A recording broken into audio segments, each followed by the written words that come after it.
Hey everybody, this is Abby from Realistic Kitchen and Gardens. Today is Thursday, May 23rd. It is 73, but it's going to be a high of 78. And let's get cruising with our garden tour. Row A, garlic, doing excellent. This is of course backwards compared to what I usually start with, but this is probably the third behind or second behind variety, just starting to put off scapes. The flower blooms. I know it's hard to see. Garlic, grass, plantain. I try to mulch. I can't. You don't really want to weed that heavily around root things, which is kind of the point of hardneck garlic or any of them. But I'm going to wait until these scapes curl and then I'll harvest them. Here's one of the varieties I already harvested the scape from. The scape, if I haven't said, like this one, I left this one because it wasn't curly enough, but that's when you want to harvest it. Look at that teeny tiny garlic. Didn't even know I had one that little. You want to harvest the garlic flower scape so that the plant puts energy into the bulb instead of into the flower, because garlic can produce flowers and seeds. They just have a very, very low, I guess, fertility rate, for lack of a better term. And obviously germination rate. Even if you get tons of seeds from them, they may not actually, grow anything from them. Row B, onions. All the way up to, you can actually tell the difference now between the two colors of the two different types of onions by the color of the greens. So up to, I don't even know if you can see the scape, but you can see the more blue-green compared to just the green. These are all sweet white onion, ringmaster, I believe. These were sets that I purchased, or started plants that I purchased and put in March. I think there's something like easily 160 that I planted of the sweet white. And then there's, I think, 144 of this Patterson, which is a yellow storage type onion. They're supposed to be able, once you cure them properly, you're supposed to be able to store them for, I think it's something upward of 10, 12 months, something like that, which is very good for a storage onion. These will be ready when the neck of the plant down here, this will soften after the bulb gets big. The neck will soften and the greens will flop over, but I'm not expecting that until July. Row C, looks like weeds, but it's chickpeas that I actually planted from just the dry beans that you buy from the store. And I actually have really good germination rate. I think beans and peas are some of the easiest plants to grow. They're very hardy, very durable plants that want to survive. They really do. So chickpeas coming along. I think I seeded 45. This is about where it ends because it's a big patch of grass that I just never bothered to dig out. And then here's the first, well, that's technically the first, but it got chewed off. There's the first Veller bush bean, which is a snap type green bean that has purple pods. And I'm going to plant a whole second row once these get a little taller, or maybe even after they start producing their own beans, because they're on the north side. So the shadow is always cast that way. Like my shadow is always cast that way because the sun moves east to west. And I should be able to do a second row. This is probably the most progressed one with a full set of true leaves. They're bush beans. They only get about I don't know, maximum maybe 18 inches tall. Row D, Swiss chard and all the brassicas. I'll see how much I can pull off for you of the tarp things, but I don't want to disturb them too much. I got this new one that's only like 3 feet wide, and it's so convenient. Cauliflower. What are you getting eaten by? Must be slugs. Goddamn slugs. I don't see any heads coming up yet. So there's the cauliflower. Here's a broccoli, blue ribbon broccoli. I don't see a head coming up on that yet either. Brassicas are kind of hard because they're so temperature sensitive. They ran that over with the lawnmower earlier. They're rather sensitive to summer heat. They'll bolt. This one might be getting ready to put a head on, but I mean the head of broccoli and cauliflower is actually the flower, but they're basically bred to flower out very slowly so that you can eat the flower head. Kind of like the idea of squash blossoms or zucchini blossoms, you're eating the flower. But if it's too hot, too fast, the flower will open and you'll lose what you want. Here's the purple moon kale, looking excellent and looking like it's ready to break out of my low little tunnels, which I don't blame it. Let's see. I really need to pull these covers off and weed because I can't even find I can't see what tag that is. It's one of the cabbages. Oh, here's Pixie. This is actually the youngest of them, and you might be heading up. It's hard to tell because this actually has a nice protective leaf over it. And then here's, let me struggle to find that tag again. I need to get in here and weed. It's either Omero or Primero. Both of them are red cabbages. Not really heading up that much yet. I could technically leave the cover off, the shade cloth off, but it'll make tomorrow Abby's job easier because it's going to get hot again tomorrow, as it does. I believe from memory, this is Tender Sweet. You might be heading up already, maybe. That's the one that's supposed to be wide and flat, which I thought would be easy to chop up. And then here's the other one, which is either Primero or Omero, the other red type. Maybe. Oh, I can't even see anything. Oh, there it is. Too much plantain in there. And the last, well, there's two. There's this one, which is Varroa. These might be heading already. Again, it's hard to tell because this isn't actually guaranteed to be a head. They'll sometimes do like a protective few layer of leaves. Ooh, look at this. I don't know if you guys can see it. This is Golden Beauty Chinese cabbage. It is 55-day transplant to harvest. I'll have to do some math on that and see how ready that is. I mean, there's a lot of slug damage on it. All the little Swiss cheese holes on it is probably slug damage. But that Chinese cabbage may be ready. I wanted to grow 2 Chinese cabbage to see either if I liked it or if I wanted to make kimchi. Because trying new things is good. Okay, row E, tomatoes and peppers. Determinate Roma.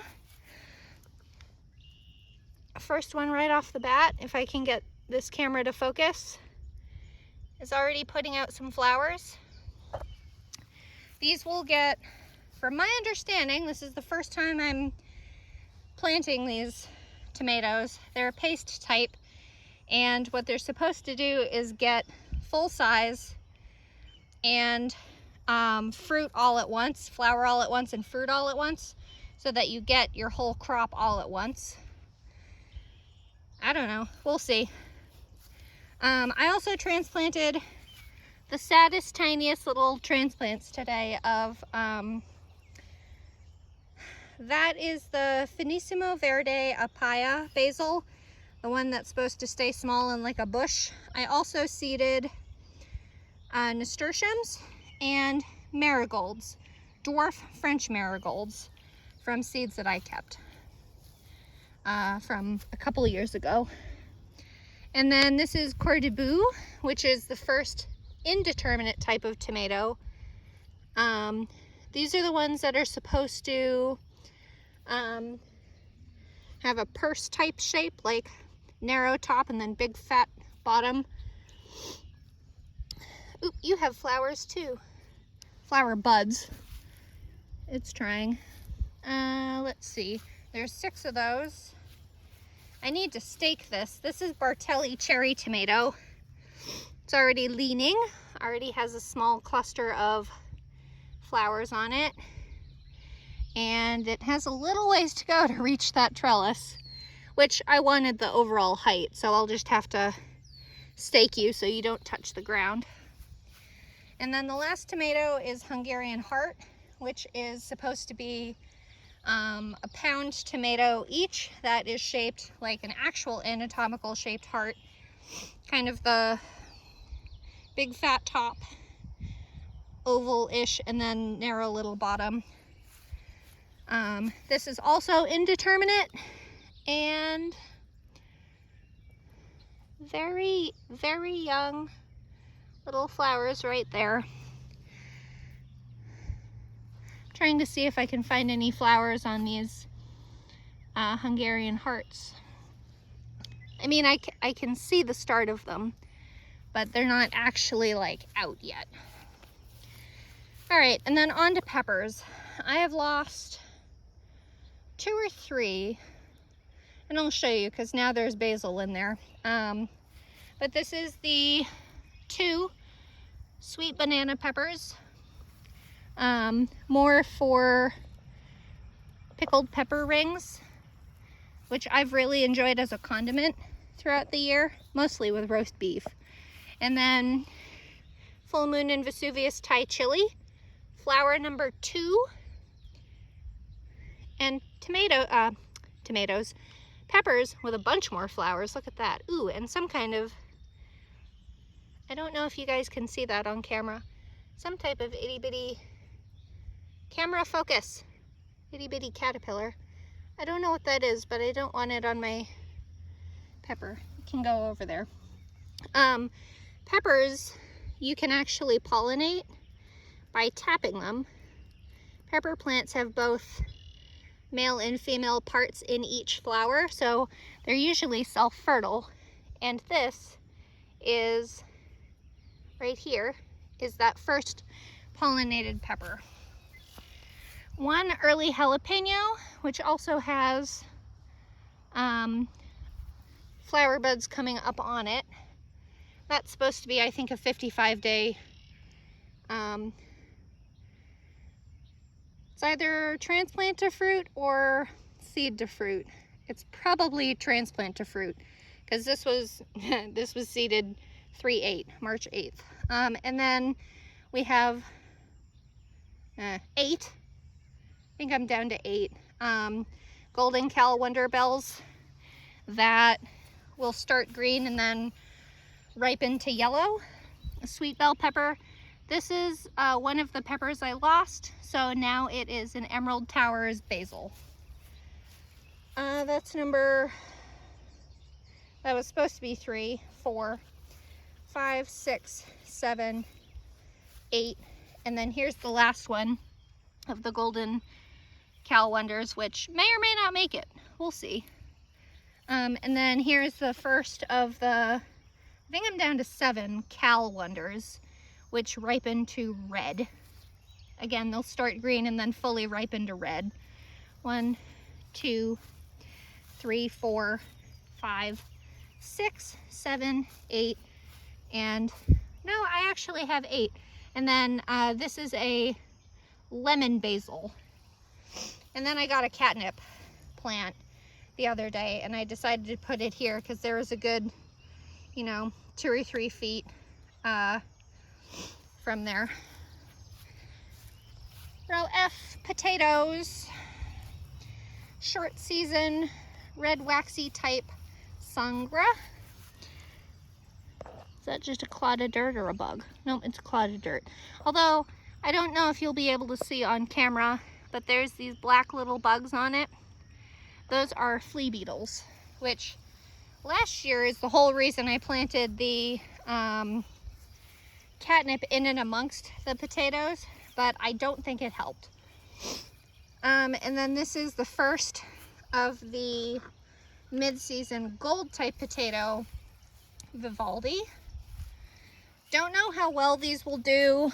Oh, you're already getting ready to flower. Look at that. That's not super encouraging, actually, because it's nearing the end of its life cycle. They'll flower for a while before the greens die off. And then this is the last variety, which is a mid-season russet type, caribou russet, which I will harvest after all the greens die off, completely brown and die off. They're getting big. They're at least need a hip high on me. They're pretty big. I think I'm on G, losing my alphabet. I actually just seeded this area between these guys with calendula, dwarf fiesta mix calendula, which is kind of carpet-ish. I grew at the last house and I showed a lot of photos of them in the fall and even in the winter, waiting for it to be just warm enough to flower. And then the 2 Rio Grande Verde tomatillos, which have already, you're a very interesting bug, which have already either started flowering, although the flowers are yellow. I know these aren't the flowers, but I don't know if they're already fruiting. I haven't grown tomatillos myself before, so I'm not super certain what the baby fruit looks like. I know what the adult fruit looks like, but so that's the plan, is to have calendula underneath these. These get big and floppy and ridiculous, but I want to have the calendula there to reseed instead of the tomatillos. And then my 4 brilliant celeriac, I have not been watering these enough, and I'm pretty sure something is chewing on them because you can see, or they're just pissed off with the heat, one or the other, kind of dying off. I had such a good bumper crop last year of them. They did amazingly, but this year has been rough. I only got 4 to germinate and all that. Meanwhile, in and amongst all the grass is the sweet peas, which I seeded back in March, and they still haven't flowered. Again, it's a new plant to me, so I'm not really sure when to expect that. And then here's the first of the Utah tall celery, which is a stalk type. The celeriac you harvest for a root crop. Kind of like a medium level of celery in a potato, if that makes any kind of sense. The Utah tall is surviving better than celeriac. And then this is gonna just take you to believe me, there's carrots in here. My screen just got really dark, so I can't see what I'm seeing on screen. But here's the carrot greens. I need to look when this would be harvesting. I think it's sometime in June. So this is Bolero, which is a Nantes type. Ideally, they're usually, you know, when they're grown in the ideal medium and nice loose soil, they are like 8 to 9 inches long and like an inch or so in diameter. But I don't know if they'll do that. I seeded these because I try to grow carrots every year. They never usually do very well. That's actually like a goldenrod. This is a carrot, and this is yarrow, just to make identification fun. Carrot, carrot, carrot, carrot.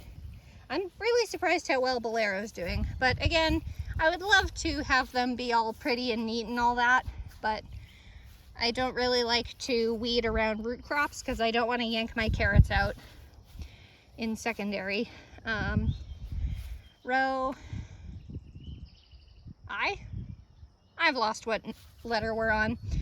Here's the 3 zucchinis, spineless zucchinis. They're a bush type. I'll probably trellis them with a tomato cage that were left by the previous owners. Set 1 and set 2 of the newly seeded Summer Dance, and then these are the 2 transplants of Summer Dance, which are both slicer slicer type cucumbers. And then set 1, set 2, only 1 this time of number 3, and set 2 here of Max Pack pickling cucumber. And then here are the 3 transplants. This one actually has done what I want it to first, has started climbing the trellis, and this is only 4 feet tall because it's a, it's a cucumber, so I don't expect it to get that much bigger. And then set 1, 2, that's a little dirt on that leaf. Set 3, and only 1 on this one of the direct sowing of Regal pickling, and then the 3 transplants. This one is struggling, and I think this is the one that lost its, I'm going to say leading vine for lack of a better term. So here are the 3 transplants with the 2 that are actually surviving. And again, this is why I wanted to try doing 2 different types. But cucumbers are really cool because you can see all the little flowers that they're going to have. And cucumbers have become really complex in a way that there's varieties that only have female flowers and are self-fertile and don't need other cucumber plants. There's traditional ones that do need male and female flowers, and they'll be on the same plant. And then there's one other type that I can't remember what it is. I don't know what these are. We're gonna see. The shallots and leeks that I still haven't planted. The chamomile that I moved so that it can become a ground cover in and amongst the okra. I'm so excited. I don't want to jinx it, but the okra is growing. If you guys followed along last year, I was unable to grow okra past, well, that point basically. So 2 of these 3 are doing, they're progressing. Actually, this one's progressing too, but this one's a little yellow. So I don't know if I need to fertilize you or what you need. Those were direct sown. I have no idea when. I didn't put a tag in. And then here, I still don't know what letter row we're on. I've lost track. I don't really care. Both gourds and peas. I'll do peas on the way back. Climbing honey nut. Again, a number of these squashes, I started 2 in each pot when I started them inside and never thinned the smaller one. So there's 2 in each, and if one dies, it's fine. So this is climbing honey nut. Honey nuts are small little miniature butternut squashes. And I actually transplanted, back bonked you. These very sad looking giant marigolds, and I kind of intermixed them of both the yellow and orange. So we'll have to wait and see. These giant marigolds have like 3-inch blooms, and the plants get to be over 3 feet tall. So we'll see which grows faster, a squash or a marigold. Second planting of climbing honey nut. Oh, I also seeded different colors of nasturtiums. So it's marigold, nasturtium, marigold, nasturtium. This is the first of Night Shift acorn squash, which is a very dark green even when fully ripe. It's almost black, but it's known for its superior storage quality. Second planting of Night Shift. This is Sweet Nut Acorn Squash. Again, it's an acorn squash, but it is supposed to have the pepita seeds, the hull-less seeds. We'll see about that. It's supposed to be from Baker Creek, but I haven't seen them lately, and I think Baker Creek stopped carrying them because the hybrid wasn't producing properly. Second planting of Sweet Nut, and then the last three are Lady Godiva, which is another type. Excuse me, sorry. Is another type of pepita squash, but this is more like a pumpkin, like a traditional pumpkin shape. These are only single planted because it really didn't have that great a germination, not gonna lie. It is growing very fast though. These ones are kind of like pumpkins, and squash are really fun because you can see where all the nodes are, where the flowers are going to be. So this is I don't know where this camera's focused. I can't see it again, I'm sorry. But this is a curly cue to reach and grab things. And this is a flower. Whether it's going to be a male or female flower, I have no idea, but it's a flower. And then number 2, Lady Godiva. Number 3, Lady Godiva. I was worried this one wasn't going to carry on because it's rather behind the other two. And then these are all the watermelons. These were super slow. I don't know if they have, it probably didn't like how cool it was inside because my basement's right around 60 degrees. But this was transplanted, transplant 1, transplant 2, transplant 3, transplant 4. And then these are directly sown. So these were transplanted out on May 14th, which was, call it 2 weeks ago. And then 2 weeks, 1 week, I don't know. It must be 2 weeks. I feel like this is the second update video. So these were direct sown. There's 3. This was direct sown on May 14th.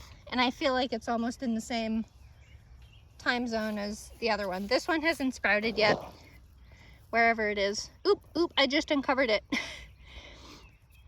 There it is. So there's 2, and then here's 3. And then I just transplanted Landis lettuce. 1, 2, 3, 4, 5, 6. This is actually supposed to be known as a very cold hardy type of lettuce. But this is what it looks like having been in full sun in 80-degree weather. So I think it's heat tolerant too. It's supposed to be a like butter type lettuce, you know, like Boston butter lettuce, that kind of thing. Super soft, tender leaves. Not super like juicy per se, like an iceberg, but I'm still just impressed it's hanging out. And then what am I looking at? I don't know what that is.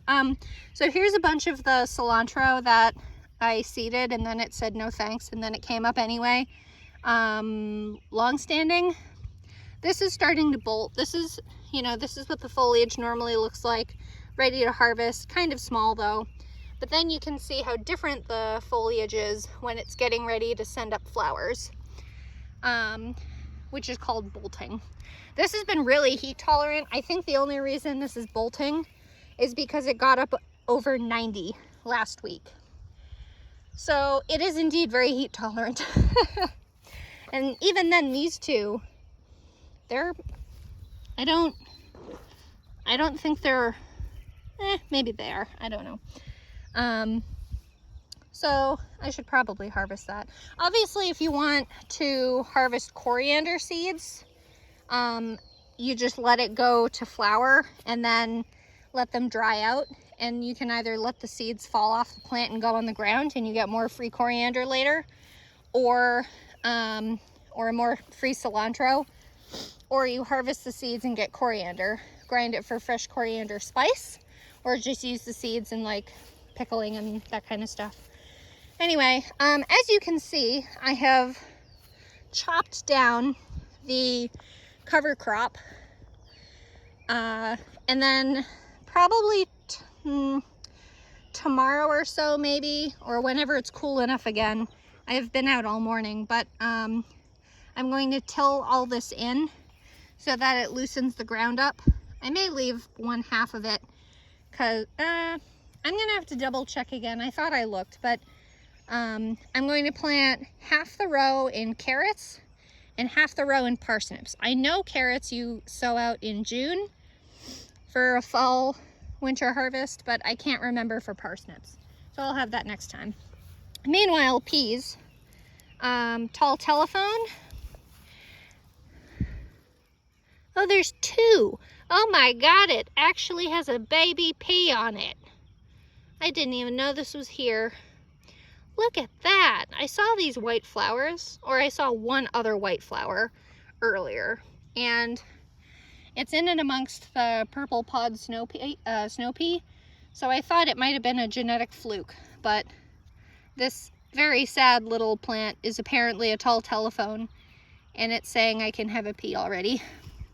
There's another flower. The flower hasn't opened up yet, but this is a tall telephone that is only what?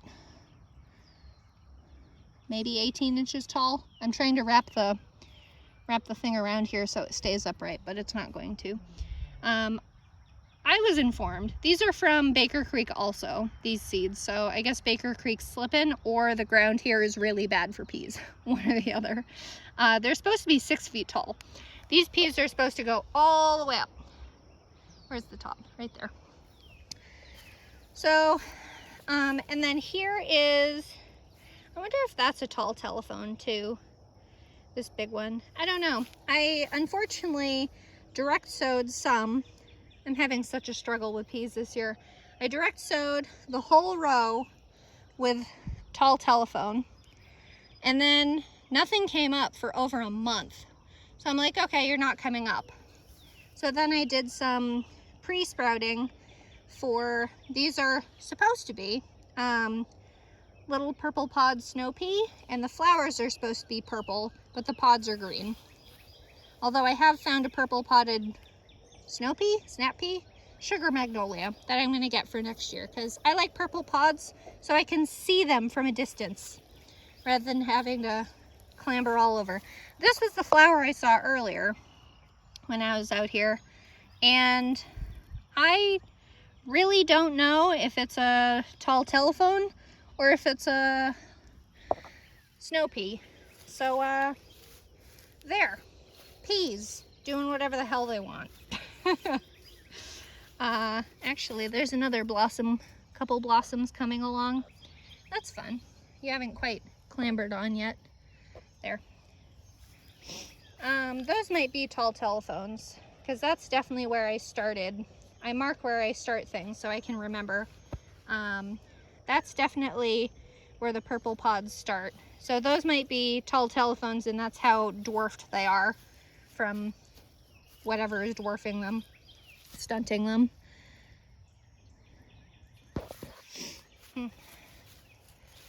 This is probably the second largest of them, of the tall telephone, and I really can't figure out what it is that, interesting. I'll have to look into that. Anyway, there's my garden, the usual chaos that it is, but I think we're fully planted, y'all, at least for the spring and summer crops. So there's actually technically 4 seasons of gardening. Spring garden, which are peas, onions, potatoes, although you don't harvest potatoes and whatever in there. It's when you start planting them before the last frost. There's the summer garden for the obvious things that like the heat, like okra and tomatoes and peppers.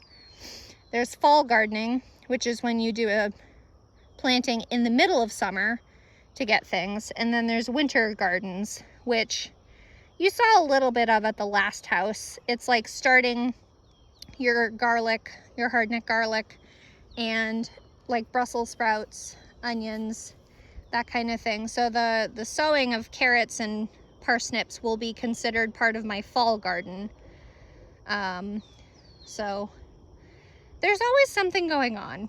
It's not just summer gardening. It's a lot to plan and it's a lot to remember to leave space for and stuff, but it's so rewarding. I find it to be. So anyway, if you like this kind of stuff, please like, comment, and subscribe, and follow along for more. And follow along my Facebook page, Realistic Kitchen and Gardens, for the most common shenanigans. Bye.